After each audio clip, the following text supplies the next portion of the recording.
चलो, last class में हमने देखा था केस नंबर 1। केस नंबर 1 क्या बोलता है, जब आपका मकान पूरे साल भर में क्या किया हुआ है, सेल्फ ऑक्यूपाइड। तो सेल्फ ऑक्यूपाइड अगर आपका मकान है तो उस केस में आपके मकान से कोई इनकम तो जनरेट हो नहीं सकती। तो उस केस में ये बोल दिया गया है कि एनुअल वैल्यू क्या होगा, नील। एनुअल वैल्यू नील होगा मतलब उसके ऊपर की सारी चीजें क्या हो जाएगी, वो भी नील। ठीक है। अब एनुअल वैल्यू नील है तो उसका 30% स्टैंडर्ड डिडक्शन निकालोगे तो वो भी क्या हो जाएगा, नील। ठीक है। अब स्टैंडर्ड डिडक्शन भी नील हो गया। तो लेकिन मकान जब आपका सेल्फ ऑक्यूपाइड है पूरे साल भर में, तो एक चीज की डिडक्शन मिलती है भाई, इंटरेस्ट ऑन लोन की। किसकी डिडक्शन मिलेगी साईं, इंटरेस्ट ऑन लोन की। इंटरेस्ट ऑन लोन की डिडक्शन जब मिलती है ना, तो सेल्फ ऑक्यूपाइड के केस में, मतलब केस नंबर 1 में आपको उसकी है ना एक लिमिट रहती है। मतलब नॉर्मली इंटरेस्ट ऑन लोन को जब माइनस करोगे तो उसकी कोई लिमिट नहीं रहती है, जितना आ रहा है पूरा माइनस कर दो नॉर्मली। लेकिन जब आप केस नंबर 1 की बात करते हो, केस नंबर 1 क्या बोलता है, जब आपका मकान पूरे साल भर क्या है, सेल्फ ऑक्यूपाइड है, तो उस समय इंटरेस्ट ऑन लोन के केस में क्या आ जाती है, लिमिट आ जाती है। वैसे तो इंटरेस्ट ऑन लोन की कोई लिमिट नहीं है, कितना भी आ रहा है माइनस कर दो। लेकिन जब आप बात किसकी करोगे, केस नंबर 1 की, तो उस केस में आपको इंटरेस्ट ऑन लोन की जो डिडक्शन मिलेगी, वो उसके लिए आपको एक लिमिट देखनी पड़ेगी। तो लिमिट के लिए आपको यह देखना पड़ेगा कि केस कैसा है, नॉर्मल केस है कि स्पेशल केस है। नॉर्मल केस है तो आपको इंटरेस्ट ऑन लोन की डिडक्शन कितनी मिलेगी, अप टू 30,000। अप टू 30,000 मतलब 30,000 से ज्यादा की डिडक्शन नहीं मिलेगी। अगर आपका ब्याज ज्यादा है, मतलब मान लो 45,000 है, तो इंटरेस्ट ऑन लोन की डिडक्शन कितनी मिलेगी, 30,000। अगर आपका लोन का ब्याज जो आ रहा है वो एग्जैक्ट 30,000 है, तो डिडक्शन कितने की मिलेगी, 30।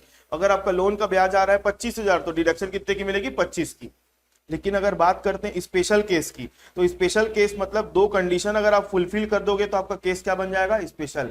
दोनों कंडीशन क्या बोलती है कि आपने अगर लोन लिया हुआ है 31/3/1999 या उसके बाद, नहीं सॉरी 31/3/99 के बाद, और मकान आपका जो बन के तैयार हुआ है या फिर आपने मकान खरीद लिया है लोन ईयर के 5 साल के अंदर, जिस साल आपने लोन लिया है उससे 5 साल के अंदर आपने मकान खरीद लिया या बनवा लिया है, तो आपका केस नॉर्मल केस नहीं कहलाएगा। कौन सा केस कहलाएगा, स्पेशल केस। अब स्पेशल केस में आप लोगों की इंटरेस्ट ऑन लोन की जो डिडक्शन है वो कितने की मिलेगी, 2 लाख रुपए की। अप टू 2 लाख, 2 लाख नहीं, अप टू 2 लाख। ठीक है। तो ये था हमारा केस नंबर 1। ठीक है। अब मैं बात कर रहा हूं किसकी, केस नंबर 2 की। ध्यान से सुनना, बहुत इंपॉर्टेंट है। क्वेश्चन में जब आ जाता है ना केस नंबर 2, तो पहले तो क्वेश्चन में कहीं भी लिखा नहीं रहेगा ये केस 1 का क्वेश्चन है कि केस 2 का क्वेश्चन है। मैं जो केस वर्ड यूज कर रहा हूं ना, केस, ये मैं आप लोगों का कैटेगराइजेशन किया हूं, रूल्स का, क्वेश्चन का कैटेगराइजेशन किया हूं। मतलब कुछ क्वेश्चन किस में आते हैं, केस नंबर 1 के हिसाब से, कुछ क्वेश्चन किसके हिसाब से आते हैं, केस नंबर 2।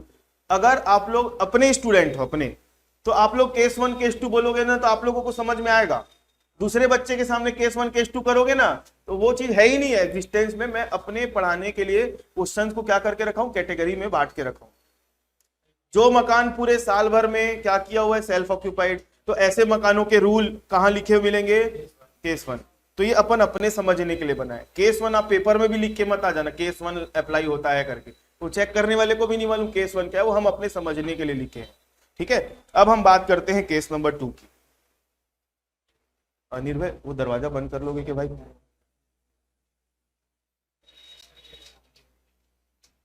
नहीं तो पता चल रहा है कल कॉलेज गए, 2 जन बैठे हो डिस्कशन कर रहे हो पार्किंग में बैठ के, केस नंबर 1 लगा होगा इसमें, केस 2, और दूसरा जो बच्चा है उसका हाँ, नहीं तो दिक्कत हो जाएगा आप लोगों के साथ।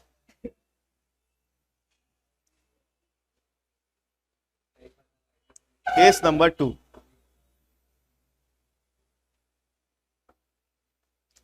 केस नंबर 2 क्या बोलता है, when house is when house is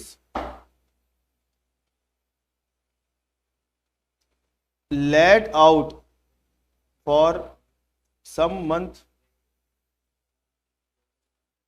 and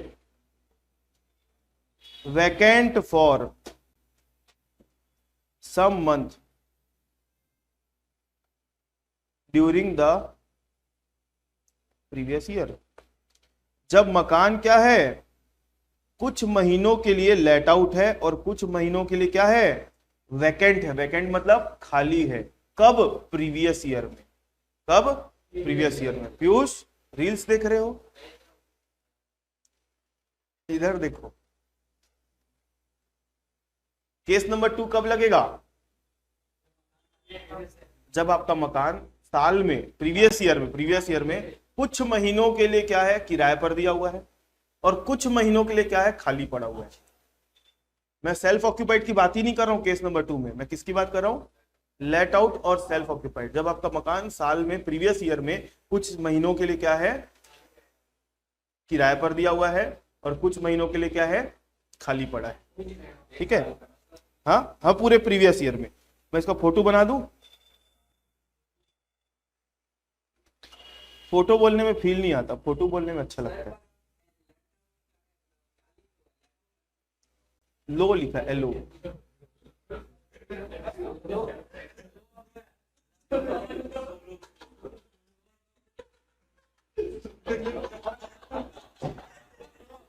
इधर देखो, इधर लेट आउट मतलब लेट आउट।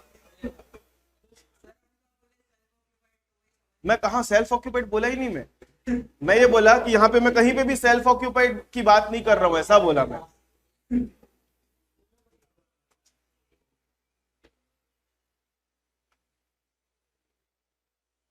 ठीक है, इससे समझ में आ जा रहा है हमारा प्रीवियस ईयर क्या है।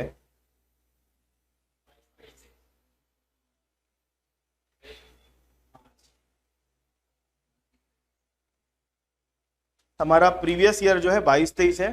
पूरे प्रीवियस ईयर में अप्रैल से लेकर मार्च तक हमारा मकान जो है कुछ महीने के लिए क्या है, यहां पे मैं दिसंबर कर देता हूं ना, तो कुछ महीनों के लिए क्या है, किराए पर दिया हुआ है, लेट आउट है, और कुछ महीने के लिए क्या है, खाली पड़ा हुआ है।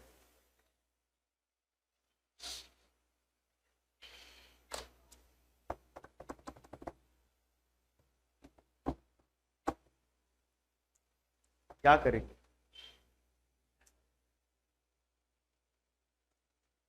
लिख लो।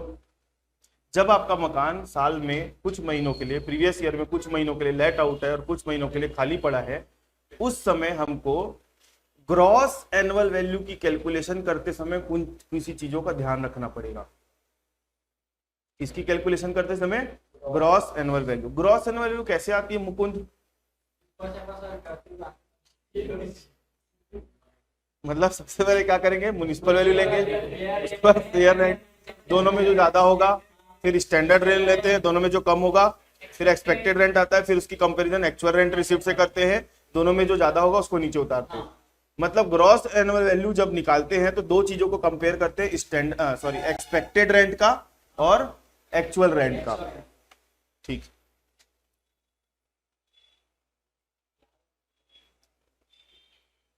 in this case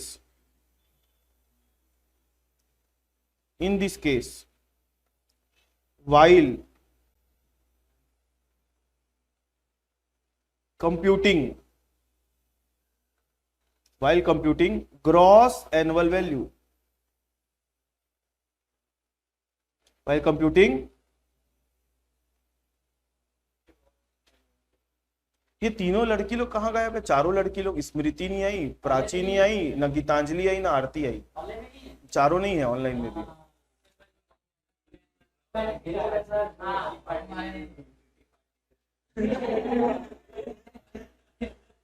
चेक करने दो, बस बस, चारों के चारों गायब है आज। देखो ना, इसमें कौन कौन है, हर्षा है, दर्शना है, कृतिका है, भावी है, और खुशी है, प्राची है, अंजलि है, बस। अफशा है, प्राची वो है, दूसरी प्राची है। चलो, इन दिस केस सुनो, in this case while computing gross annual value की कंप्यूटेशन करते समय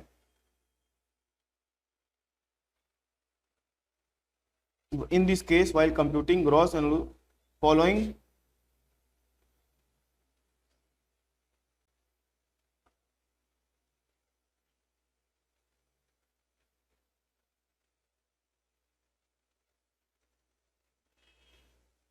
फॉलोइंग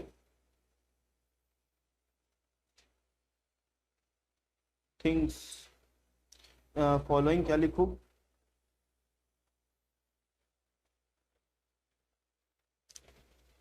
कैलकुलेशन, एक मिनट रुको।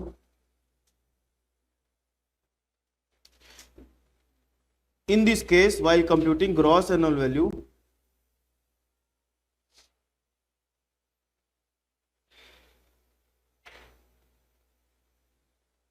following points to be kept in mind. ठीक है, इधर देखो, सबसे पहले ग्रॉस एनुअल वैल्यू आता कैसे? ग्रॉस एनुअल वैल्यू आता है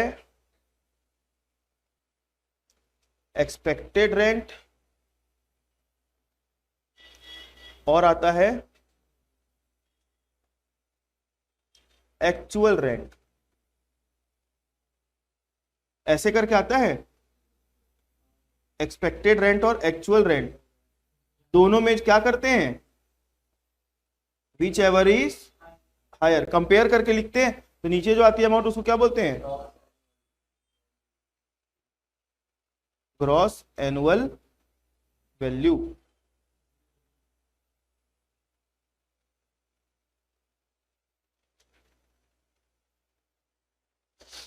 यही लिखते हैं कि नहीं, कि कुछ और लिखते हैं? एक्सपेक्टेड रेंट कहां से आता है आप लोगों को पता है? अब सुनो ध्यान से, अब मैं कुछ बोल रहा हूं जो लिखूंगा नहीं, लेकिन बोल के समझाऊंगा। एक्सपेक्टेड रेंट हमेशा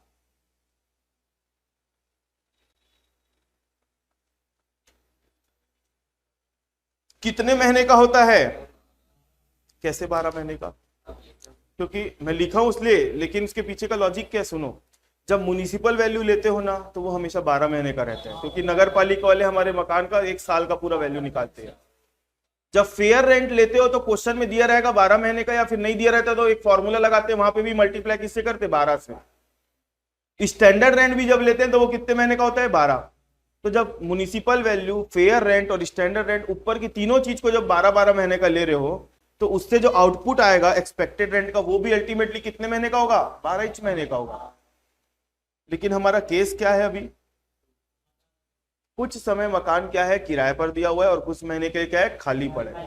तो बताओ, जितने महीने के लिए खाली पड़ा है उतने महीने का किराया मिलेगा क्या हमको? नहीं। जितने महीने आपने किराए में दिया है उतने ही महीने का किराया आएगा। मान लो यहाँ पे अगर अप्रैल से दिसंबर की बात करूं तो 9 महीने का किराया आएगा, जनवरी से मार्च का किराया नहीं आएगा, है ना? तो क्योंकि मकान आपका खाली पड़ा है, खाली रहने के कारण आपका जो मकान है, मकान का जो किराया है, not for 12 month, due to vacancy, due to vacancy. Vacancy मतलब खाली रहने के कारण मकान क्या है, 12 महीने का किराया नहीं आएगा वहां से। तो आपका ये जो एक्सपेक्टेड रेंट है ये 12 महीने का है, और एक्चुअल रेंट है ये 12 महीने से कम महीने का है। तो कैसे ये दोनों कंपेरेबल हो गया, मेरे को ये बताओ। दोनों कंपेरेबल है? बच्चे से लड़ाई कर लेते हो क्या? नहीं, तू मेरे जितना होता तो लड़ता तेरे से बोलते हैं। या कोई बड़े आदमी मिल गया तो अंकल आप मेरे से बड़े हो इसलिए आपका इज्जत कर रहा हूं। मतलब आप अपने बराबर वाले को देखते हो कि लड़ाई वाले से? छोटे से नहीं लड़ोगे, बड़े से नहीं लड़ोगे, ऐसा ही होता है। तो वहां पे भी देखो, एक्सपेक्टेड रेंट कितने महीने का है? 12 महीने का। लेकिन एक्चुअल रेंट कितने महीने का है? 12 महीने से कम का है, क्योंकि खाली पड़ा था मकान। वो क्वेश्चन में कितने भी महीने खाली कर सकता है, 1 महीना, 2 महीना, 3 महीना, कितना भी खाली कर सकता है। तो क्योंकि दोनों इक्वल महीने का नहीं है, इसलिए दोनों क्या है, कंपेरेबल नहीं है। तो कंपेरेबल नहीं है तो विच एवर इज लोअर करोगे क्या? Sorry, whichever is higher करोगे क्या? नहीं, अरे विच एवर इज हायर नहीं करेंगे यहाँ पे, क्योंकि दोनों कंपेरेबल नहीं है। जब दोनों 12-12 महीने का होता तो विच एवर इज हायर करके देख लेते, जो बड़ा है नीचे उतार देते नॉर्मली। लेकिन in case of case two के केस में वहां पे क्या नहीं होगा, विच एवर इज हायर नहीं देखेंगे। वहां पे क्या करेंगे? प्रोपोर्शनेट कंपैरिजन करेंगे। क्या करेंगे?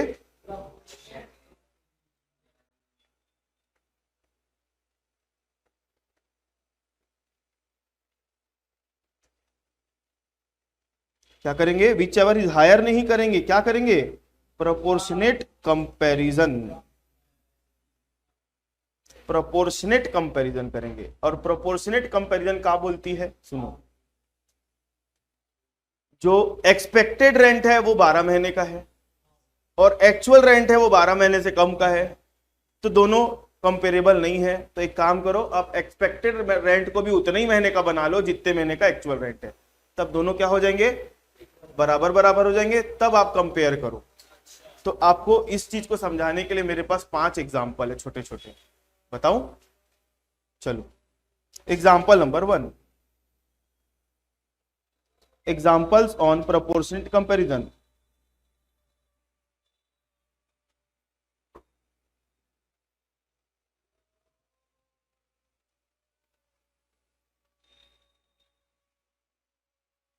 Examples on proportionate comparison. Example number 1.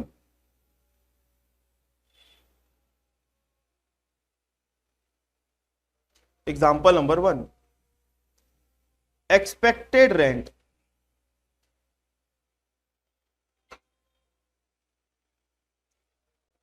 Bracket में लिखो कितना महीना, 12 महीना। इसको लिख दो 24,000। इसको कितने महीने लिख दो, 24,000। 12 महीने का मतलब एक महीने का कितना होगा, 2,000। एक्चुअल रेंट, एक्चुअल रेंट, इसको लिख दो 9 महीना। इसको लिख दो 19,000। कितना लिखे, 19। तो मेरा सवाल ये है,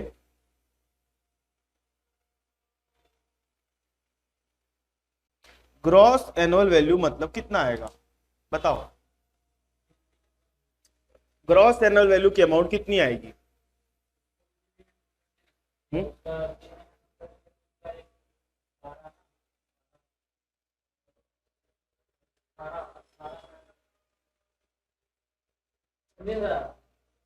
नीचे कितना आएगा, आपका आंसर 19,000 आ रहा है, देखते हैं।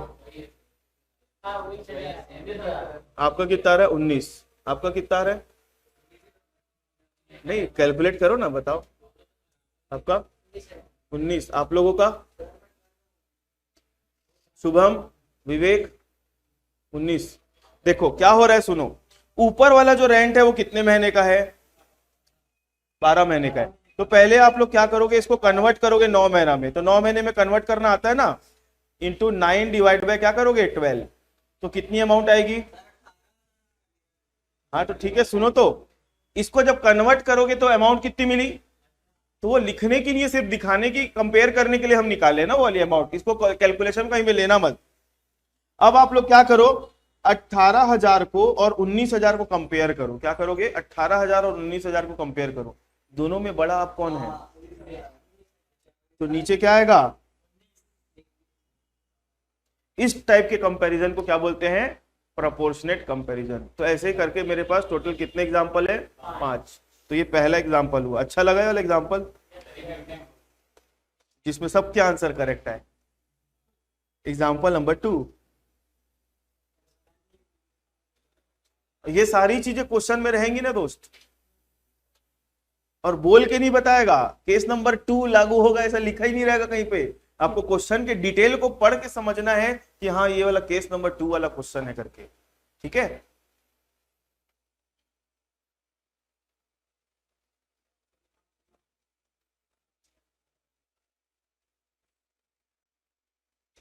एक्सपेक्टेड रेंट है 12 महीने का, कितना,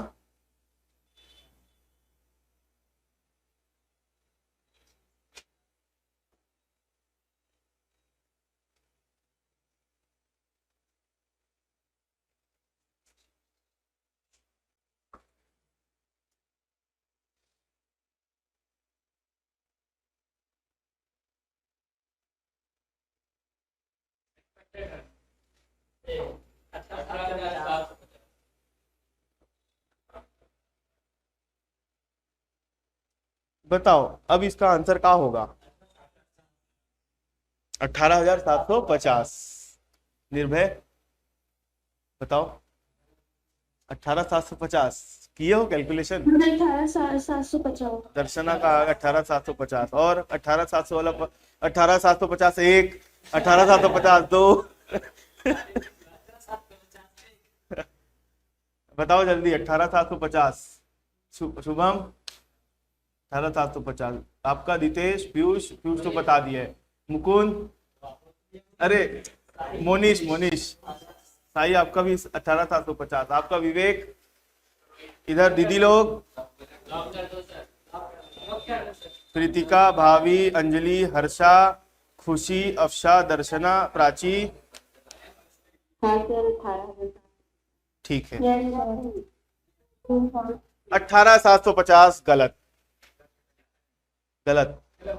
सुनो कैसे गलत, मैं बता रहा हूं। 25,000 कितने महीने का है? 12 महीने का। और 17,500 कितने महीने का है? 9 महीने का। तो आपको पहले 25,000 जो हमेशा कन्वर्ट किसको करना है? एक्सपेक्टेड। एक्चुअल को मत कन्वर्ट करना क्योंकि वो एक्चुअल है। तो इसको कन्वर्ट कर दो। कन्वर्ट करने से कितना आएगा? 25,000 इंटू 9 डिवाइड बाई 12। तो आप लोगों का अच्छे से कितना आ गया? 18,750। तो ऊपर वाले एग्जांपल में मैं क्या बोला था, ये वाले को कैलकुलेशन में कहीं नहीं लेना है, सिर्फ हमने कंपेयर करने के लिए निकाला है। लेकिन ये 18,750 की एक्चुअल वैल्यू कितनी है? 25/6। तो नीचे कितना उतरेगा?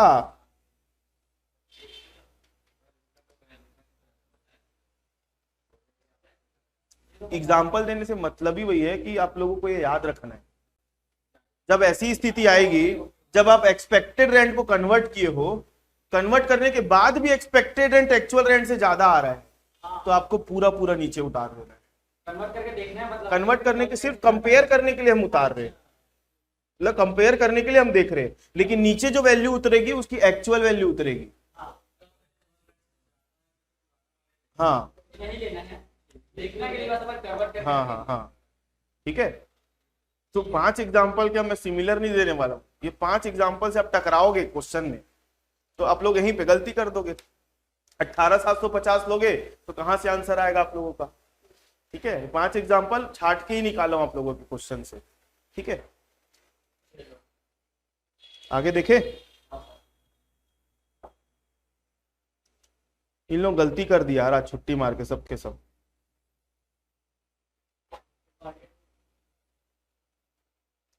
एक्सपेक्टेड रेंट कितना? 12 महीना 24,000। एक्चुअल रेंट 9 महीना 18,000। ग्रॉस एनुअल वैल्यू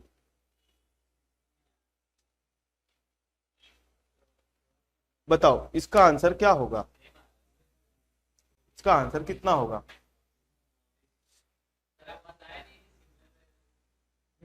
तो एग्जाम्पल सुनो, ऊपर मैंने है ना एक लाइन जरूर लिख दिया है, लेकिन ये एग्जाम्पल कराने का मतलब ये है कि मैं ना इन चीजों को लिख कर या थ्योरी लिखवा के नहीं समझा सकता, इसलिए मैं एग्जाम्पल देके समझा रहा हूं। तो ये एग्जाम्पल ही मान के चलो आप लोगों के लिए रूल है। ठीक है, हाँ, आपका आंसर 18,000 आ रहा है, आपका 24 आ रहा है, और आपका 24। और कौन है भाई? 24,001, 18,001। आप भी कौन सा? 24। नील आ रहा, मतलब वही 18। आपका भी 18,000। निर्भय और दर्शना का 18-18। आप लोग बताओ। 24। दितेश, 18। अफशा का भी 18। और हाँ, नील क्यों आएगा? माइनस थोड़ी करना रहता है, नील माइनस थोड़ी करने हैं, तो नील नहीं आएगा। देखो सुनो सुनो सुनो, यहां पे जब आप इसको कन्वर्ट करोगे 24,000 को, 24,000 इंटू 9/12 करोगे तो कितना हो जाएगा? अब दोनों 18 और 18 दोनों को कंपेयर करो तो बराबर आ गया। कभी भी जब बराबर वाली सिचुएशन आएगी ना, तो हमेशा नीचे वाला नीचे उतरेगा। कौन सा वाला? स्कैम 2003 2003 आ गया है अभी। स्टाम्प पेपर घोटाला, घोटाला 30,000 करोड़ वाला। हाँ, अभी रिलीज हो जाएगी थोड़े दिन में। स्कैम 2003 करके एक फल बेचने वाला रहता है कोई रेलवे स्टेशन में, वो स्टाम्प पेपर का नकली प्रिंटिंग करना चालू कर देता है और 30,000 करोड़ रुपए का घोटाला करता है। 2003 में कांड हुआ था, उसके ऊपर पिक्चर आ रही है, सीरीज आ रही है, मतलब सेम वही डायरेक्टर हंसल मेहता ही है उसका भी डायरेक्टर, और म्यूजिक म्यूजिक भी वही डाला है। और ये आया समझ में? सुनो सुनो, तीनों तीनों एग्जाम्पल अपने आप में अलग अलग है, और जब आएगा ना तो मेरे से दोबारा मत पूछना सर इसका क्या होगा, पन्ना पलट के देखना, इसीलिए लिखवा रहा हूं। इसमें जो देखो आप कन्वर्ट किए, कन्वर्ट करने के बाद है ना बराबर आ गया, बराबर मतलब ये भी 18 आ गया और ये भी 18 आ गया, तो इस केस में जब बराबर की कंडीशन आ जाती है तो ये वाला ही नीचे उतर जाता है। हाँ ठीक है, तो ऊपर एग्जाम्पल 1 देखो ना भाई। हाँ मैं क्या बोला, दोबारा मत पूछना, उसमें लिखा हुआ है। क्या कंफ्यूजन इसमें देखो, 25,000 को कन्वर्ट किए, 25,000 को कन्वर्ट किए तो 18,750 आया। 18,750 देखो और इसको कंपेयर करो, अभी कौन सा बड़ा है, 18,750 है, तो 18,750 बड़ा है ना 17,500 से, तो नीचे जब उतरेगा तो 18,750 की ओरिजिनल वैल्यू क्या है, तो 25 नीचे उतरेगा। ठीक है, चलो आगे बढ़ते हैं।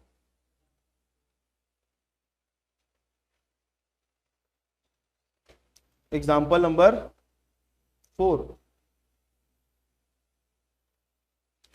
क्या है यार, एग्जाम्पल नंबर 4 भूल गया मैं।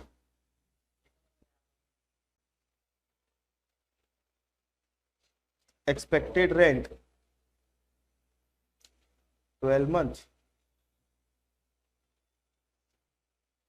24,000, 24 नहीं इसको 20 कर दे, बहुत बार हो गया 24 24,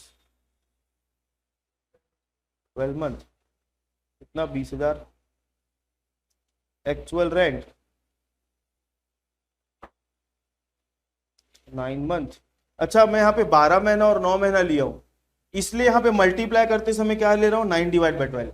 अगर 8 महीना होगा तो 8 डिवाइड बाई 12, 7 महीना होगा तो 7 डिवाइड बाई 12। अब आप लोग अपने क्वेश्चन में सर लिखवा दी 9/12, तो बार बार 9/12 ही मत लगाना, ठीक है, वो जितने महीने का है उसके हिसाब से लगेगा।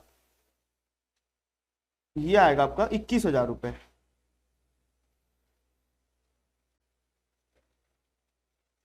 तो ग्रॉस 21,000 आ रहा है, gross annual value. Gross annual value यहाँ कितना आ जाएगा, क्योंकि आप इसको कन्वर्ट जब करोगे तो ये और छोटा हो जाएगा, वो तो करो 20,000 इंटू करो इंटू 9/12 कितना आएगा 15 और 21 को कंपेयर करो तो 21 तो ऐसे ही बड़ा है, नीचे उतर जाएगा। ठीक है, अब लास्ट सबसे ज्यादा कंफ्यूजन है ना 2 और 3 नंबर में होता है, सबसे ज्यादा कंफ्यूजन, बाकी कहीं पे दिक्कत नहीं आएगी आप लोगों को। एग्जाम्पल नंबर 5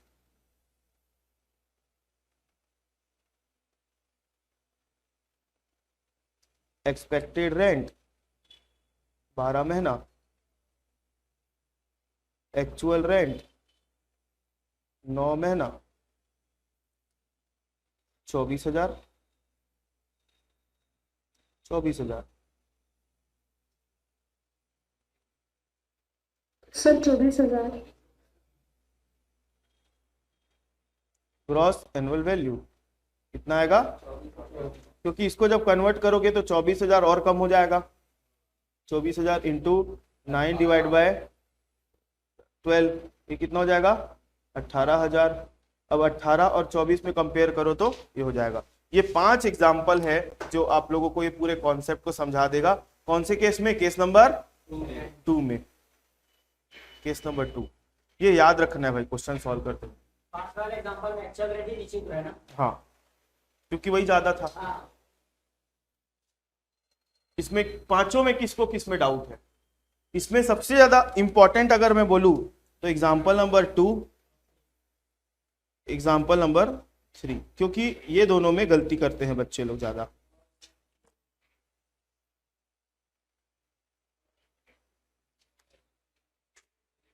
ठीक है, बाकी बाकी केस नंबर 2 में और कोई भी चीजों की ध्यान रखने की जरूरत नहीं है। एग्जाम्पल 5 एक बार शो करो।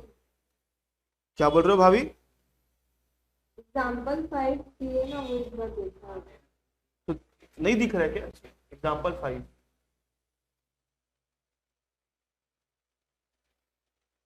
एग्जाम्पल 5 हो गया ना, 5 एग्जाम्पल बस है। हाँ, एक केस 3 कराना है, फिर केस 3 अभी हो जाएगा, 5 मिनट का ही बस है। केस 4 और 5 वो आप लोगों को जब चैप्टर खत्म होने की कगार पे रहेगा ना, उसके ऊपर सब 8-9 क्वेश्चन है, बस ज्यादा नहीं है, वो करवा दूंगा। मतलब most of the question of this chapter are covered under case 1 and 2 and 3। ठीक है, ज्यादातर क्वेश्चन आपके केस नंबर 1, 2, 3 में ही कवर्ड हो जाते हैं। बस एक 10-12 ही क्वेश्चन है जो केस 2, 4 और 5 में आएगा, बाकी पूरा 1, 2, 3 में ही आएगा। ठीक है, इसलिए मैं 1, 2, 3 पहले कराऊंगा। चलो, तो मैं अब आगे बढ़ जाऊं, केस नंबर 3 में आ जाऊं। फिर से बोल रहा हूं, केस हम अपने समझने के लिए वर्ड यूज कर रहे हैं। तो आप लोग कभी भी क्वेश्चन में कभी बात आ गई, या आप लोग कभी कॉलेज में बैठ गए, मैम लोग पढ़ा रहे हैं, मैम ये केस 3 लग गया, गए क्या केस 3 बोल रहे हो, बोलेगी मैडम, फिर हम अपने समझने के लिए बना रहे। ठीक है, आपको ये वर्ड यूज नहीं कर रहा है कहीं और दूसरी जगह।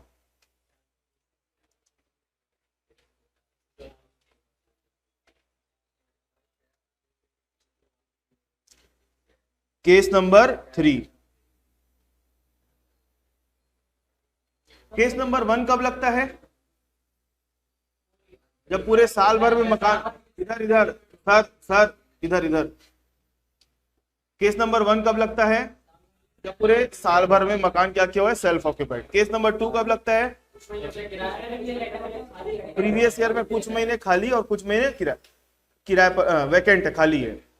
ये कभी ये लाइन आपको है ना ऐसे लिखी हुई नहीं मिलेगी।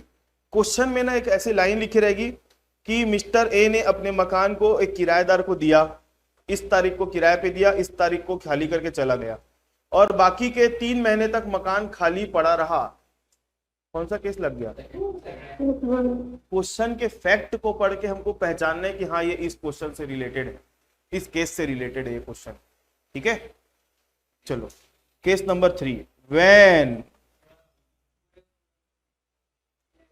House is self occupied for some month and let out for some month during the previous year। अच्छा, केस नंबर 2 में आप लोग एक चीज अपने कॉमन सेंस की बात बता रहा हूं, यहां पर पहले लेट आउट है, बाद में वैकेंट है, तो पहले वैकेंट और बाद में लेट आउट भी हो सकता है, कॉम्बिनेशन कुछ भी हो सकता है ना। मैं ऐसे डायग्राम बना दिया कि पहले लेट आउट है बाद में वैकेंट है, तो जरूरी नहीं है, पहले भी वैकेंट हो सकता है और बाद में भी लेट आउट हो सकता है। तो इस डायग्राम का आप उल्टा भी करके बना सकते हो। ठीक है, तो मैं जो वर्डिंग लिखा हूं ना, उसमें कहां लिखा हूं कि पहले लेट आउट होना चाहिए बाद में वैकेंट होना चाहिए? मैं क्या लिखा हूं? जब मकान कुछ समय के लिए लेट आउट है, कुछ समय के लिए, कुछ महीनों के लिए, और कुछ महीनों के लिए क्या है, वैकेंट, तो वो कॉम्बिनेशन कुछ भी हो सकता है। हो सकता है कि शुरू के कुछ महीने में किराए में दिया हुआ है, बीच में खाली पड़ा रहा, वापस से किराए में चढ़ गया, तो कुछ महीने भरा हुआ और कुछ महीने वैकेंट हो गया, ऐसा है। ठीक है, तो मैं यहां पर केस नंबर 3 की बात कर रहा हूं। व्हेन क्या बोलता है केस नंबर 3 हमारा?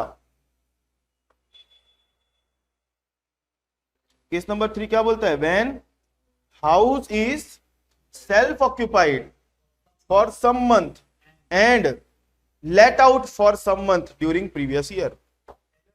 हाँ, LO है मतलब let out और SO है मतलब self occupied।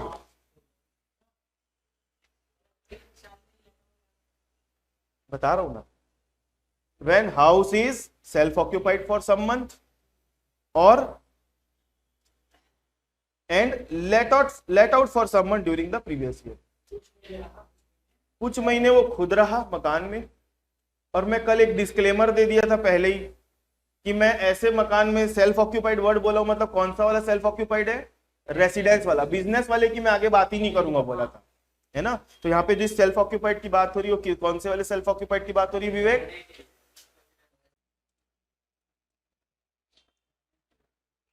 केस नंबर 3 देखो, केस नंबर 3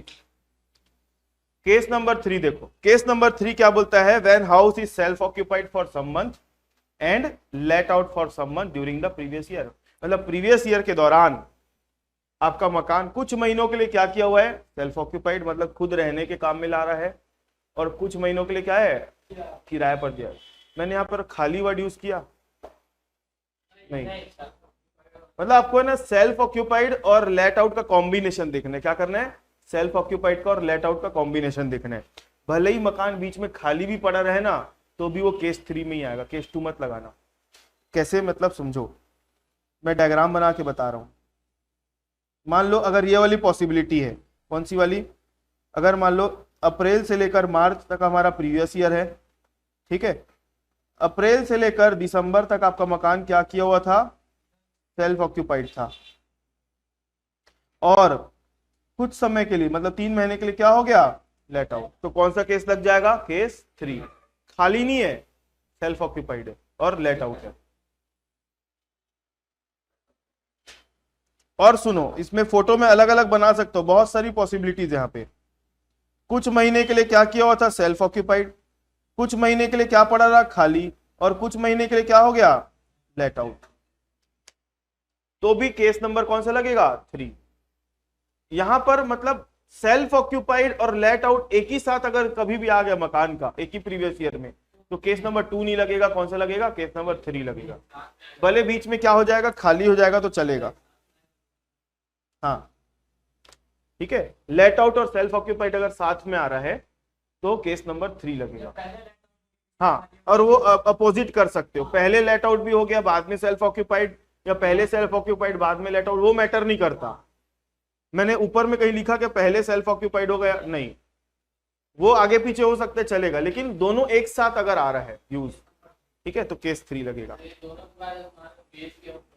नहीं, बेचेगा तो यहाँ पे बेचने का सवाल नहीं, अभी बात किराए की आ रही है। बेचेगा तो उसके लिए अलग चैप्टर है, कैपिटल गेन। बेचने की अगर बात कर रहे हैं तो उसके लिए अलग चैप्टर बना हुआ है, कैपिटल गेन नाम का। हाँ, तो इस केस में क्या करते हैं, सुनो, यहां पर बताओ किराया, दोनों केस को देखो। मैं अभी भी वापस फिर से बोल रहा हूं कि सेल्फ ऑक्यूपाइड और लेट आउट आगे पीछे हो सकता है, मतलब पहले लेट आउट बाद में सेल्फ ऑक्यूपाइड, ठीक है, वो कुछ भी पॉसिबिलिटीज हो सकती है। बस आपको ये ध्यान रखना है पूरे साल भर में आपका मकान सेल्फ ऑक्यूपाइड भी हुआ है और लेट आउट भी हुआ है, ये दोनों चीज आनी चाहिए। और बीच में भले कुछ समय के लिए खाली पड़ा रहा तो कोई मैटर नहीं करता हूं, तो खाली पड़ा रहा तो केस 2 मत लगा के बैठ जाना यहाँ पे, ठीक है। आपको सेल्फ ऑक्यूपाइड और लेट आउट दोनों को देखना है। और खाली लेट आउट और खाली वैकेंट है, यहाँ पे सेल्फ ऑक्यूपाइड हुआ है क्या, बताओ, केस 2 में सेल्फ ऑक्यूपाइड हुआ था, नहीं, यहाँ पे केस 2 लग रहा है। यहाँ पे सेल्फ ऑक्यूपाइड और लेट आउट दोनों होगा तभी क्या लगेगा, केस 3। और केस 1 कब लगता है, जब खाली सेल्फ ऑक्यूपाइड है तब। सेल्फ ऑक्यूपाइड और वैकेंट रहा तो सेल्फ ऑक्यूपाइड, केस 1 ही लगेगा, ठीक है। तो इस केस में क्या करेंगे, इस केस में क्या करेंगे, तो बताओ, इस केस में हमको पहले, इस केस में हमको जो किराया है पूरे साल भर का मिलेगा, क्योंकि आधे कुछ समय के लिए तो खुद रहा, तो अपने आप को किराया तो देगा नहीं, जितने पोर्शन में किराए में दिया था उतने ही पोर्शन का किराया मिलेगा। तो यहां पर ग्रॉस एनुअल वैल्यू की जब कैलकुलेशन करोगे तो क्या करोगे, नहीं, यहाँ पे नॉर्मल कंपैरिजन करना है, जो बड़ा दिख रहा है वही नीचे उतरेगा, यहाँ पे कोई टेंशन लेने की जरूरत नहीं है। In this case, in this case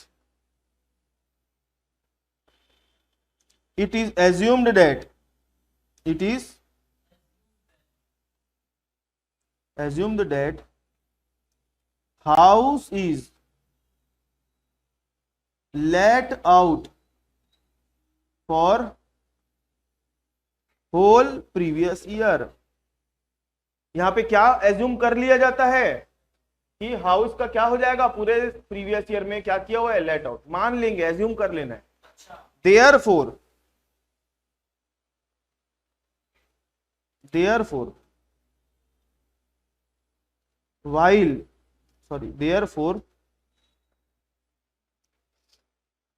while computing gross annual value,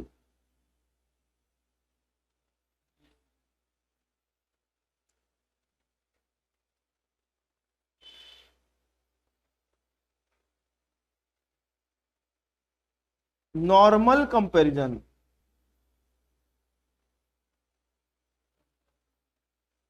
that is expected rent और actual rent whichever is higher is done, is to be done.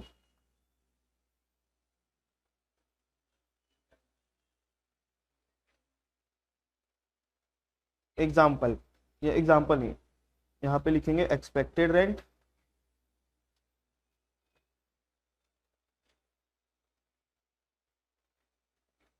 और एक्चुअल रेंट, एक्सपेक्टेड रेंट और actual rent.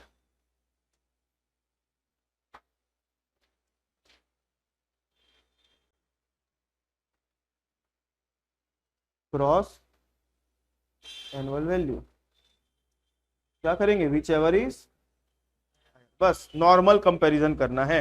मतलब ये मान लिया जाता है कि आपका जो मकान है ना वो क्या किया हुआ है, आपका जो मकान है वो क्या किया हुआ है, पूरे साल भर लेट आउट है, ठीक है। भले ही वहां पे किराया 2 महीना 3 महीना का होगा, कोई मैटर नहीं करता, जो बड़ा है उसी को नीचे उतार लो, ठीक है। तो ये हाँ बड़ा कुछ भी हो सकता है। हाँ एक्सपेक्टेड रेंट तो हमेशा 12 महीने का होगा, लेकिन एक्चुअल रेंट हमेशा कमिच होगा, तो हमेशा ऊपर वाला एक्सपेक्टेड रेंट ही नीचे उतरेगा ज्यादा के केस में, ठीक है, ज्यादा वाला ही नीचे उतरेगा। तो चलो आज की क्लास मैं ओवर कर रहा हूँ, लाइट गोल होने के कारण बीच में क्लास में ब्रेक लग गया था, तो मैं आज की क्लास को 2 पार्ट में अपलोड करूंगा, ठीक है, क्लास 8A और क्लास 8B करके, ठीक है। सर एक मिनट, केस 3 का पूरा दिखा रहा है।